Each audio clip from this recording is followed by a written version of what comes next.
History is sometimes changed by wars, sometimes by empires, and sometimes by a single journey. In 1519, a voyage began that would permanently transform maps, trade, and humanity's understanding of the world.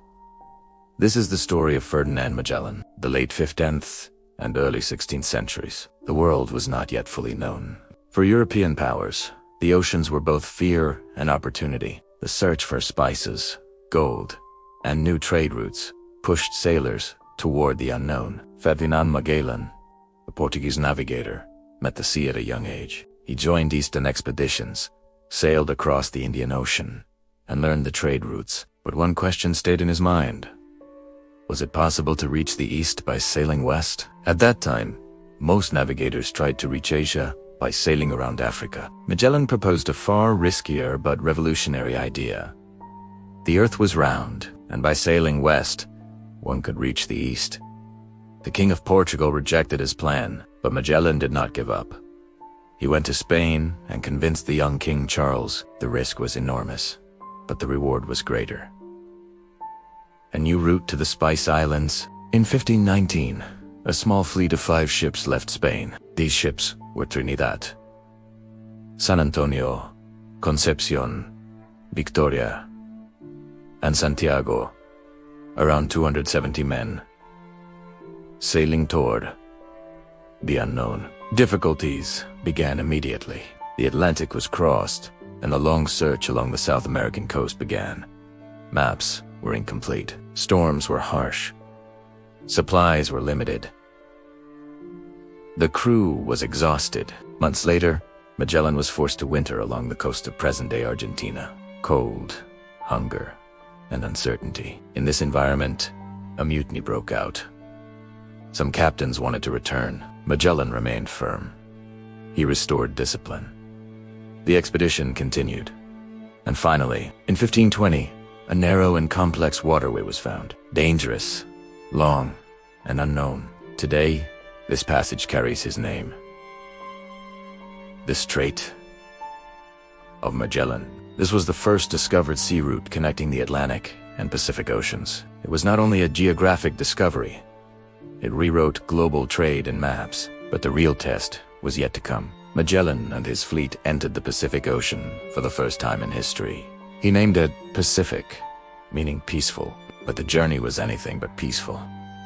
Days turned into weeks. Weeks turned into months. Winds were weak. Food ran out. Water spoiled. The crew began boiling leather belts to eat scorby spread. Hunger, disease, and despair. This was the breaking point of the expedition. But there was no turning back. Months later, land was sighted. The Philippines. Magellan established contact with local leaders and formed alliances with some tribes, but this decision would lead to his end. In 1521, during a conflict on Mactan Island, Ferdinand Magellan was killed. The man who began the journey to circle the world would not live to see its completion, but the expedition did not end. The remaining crew continued with the last surviving ship, Victoria. They crossed the Indian Ocean, sailed around the southern tip of Africa, and returned to Spain in 1522. Out of 270 men, only 18 survived, but they achieved something humanity had never done before. The Earth had been circumnavigated for the first time. This expedition did not win a war. It did not build an empire, but it changed humanity's perception of the world. The Earth was no longer round in theory, but in reality. Maps changed, sea routes changed, trade changed. The horizon expanded. Magellan's achievement was not only courage, it was vision, determination, and the will to sail into the unknown. This story reminds us, great discoveries are not made in calm waters. The horizon expands only when limits are challenged. Magellan was not the first man to sail around the world, but he was the one who made it possible. And sometimes history remembers not those who finished the journey, but those who opened the way. Hello, history buffs, and welcome back to our channel. In our last video, we followed the harrowing journey of Ferdinand Magellan's fleet as they attempted the first ever circumnavigation of the globe. We saw Magellan fall in the Philippines, and only one ship, the Victoria, miraculously make it back to Spain under the command of Juan Sebastiano. But the story doesn't end there. The return of those 18 survivors marked the beginning of a new chapter in world history. Today, we're diving deep into the profound and lasting impact of this incredible expedition. What did they actually discover? And how did one voyage completely reshape our understanding of the planet? Let's find out. When the Victoria limped into the port of Sanlúcar de Barrameda on September 6, 1522, it was more than just a battered ship returning home. It was carrying a truth that would shatter old worldviews. For the first time, humanity had tangible, undeniable proof that the Earth was a sphere. Before this, the idea of a round Earth was a theory, debated by scholars and astronomers. But Elcano and his crew had lived it. They had sailed west and returned from the east. This wasn't just a win for geography. It was a monumental moment for science, confirming ancient Greek hypotheses and paving the way for the scientific revolution. One of the most immediate and startling discoveries was the sheer size of the Pacific Ocean.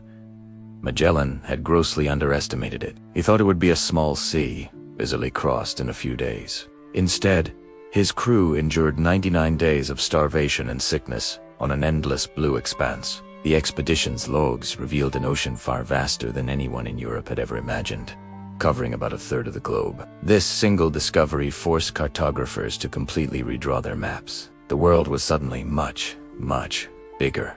The Americas weren't just a stone's throw from Asia. A massive, previously unknown ocean lay between them. This fundamentally altered global trade strategies and colonial ambitions for centuries to come. The journey was also a treasure trove of new scientific and biological knowledge. Antonio Pigafetta, the expedition's chronicler, was a meticulous observer. His detailed journal is our primary source for the voyage, and it's filled with wonders. He described animals that were entirely new to Europeans.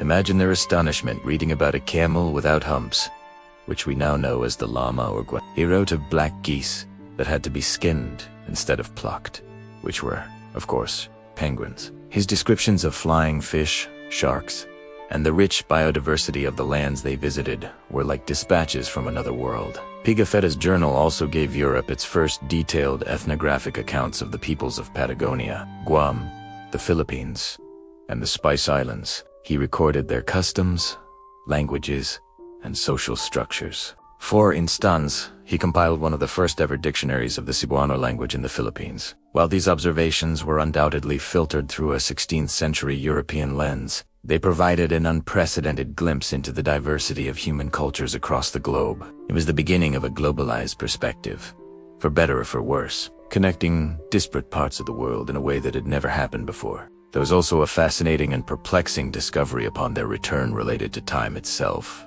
When the survivors landed in Spain, they were shocked to find that their ship's log was one day behind the European calendar. They had meticulously kept track of every single day, yet they had somehow lost a day. This puzzle was a real head-scratcher until scholars realized the truth.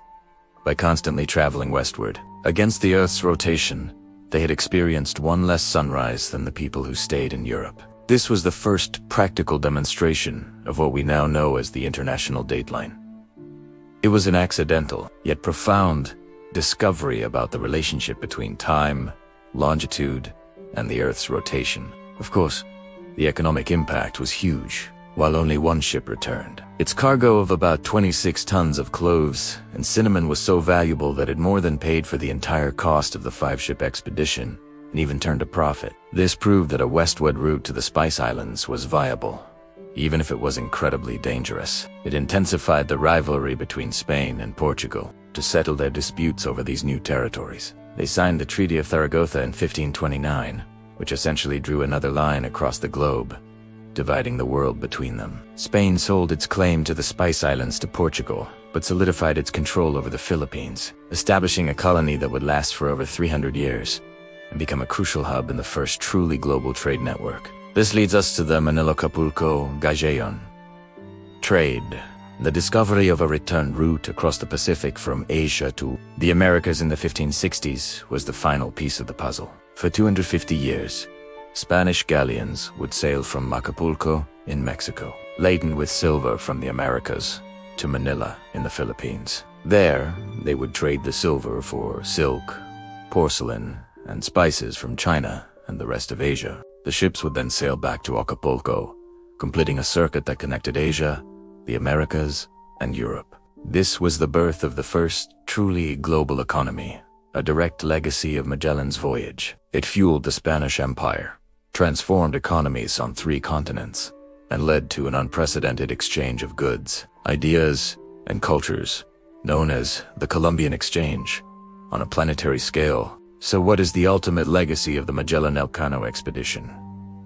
It's complex. It was a triumph of human endurance, navigation, and courage that forever changed our perception of the planet. It ushered in an age of global interaction and scientific discovery. However, we must also acknowledge the darker side. The voyage marked the beginning of European colonialism in the Pacific. It led to conflict, exploitation, and the disruption of indigenous societies. The story of Lapu-Lapu, the chieftain who defeated Magellan in the Philippines, is celebrated there as a symbol of resistance against foreign invasion. Ferdinand Magellan didn't complete the journey himself, but his vision and determination set it in motion. Juan Sebastián Elcano, the man who brought the Victoria home, became the first to actually circumnavigate the globe. Together with their crew, they achieved something that no one had ever done before. They proved the world was round, revealed the true scale of the Pacific, and knitted the continents together into a single, interconnected world. Their journey was a pivotal moment, a turning point that marked the end of the medieval worldview and the dawn of the modern global age. Thanks so much for watching. If you found this journey into the legacy of Magellan's expedition fascinating, please hit that like button and subscribe for more deep dives into history.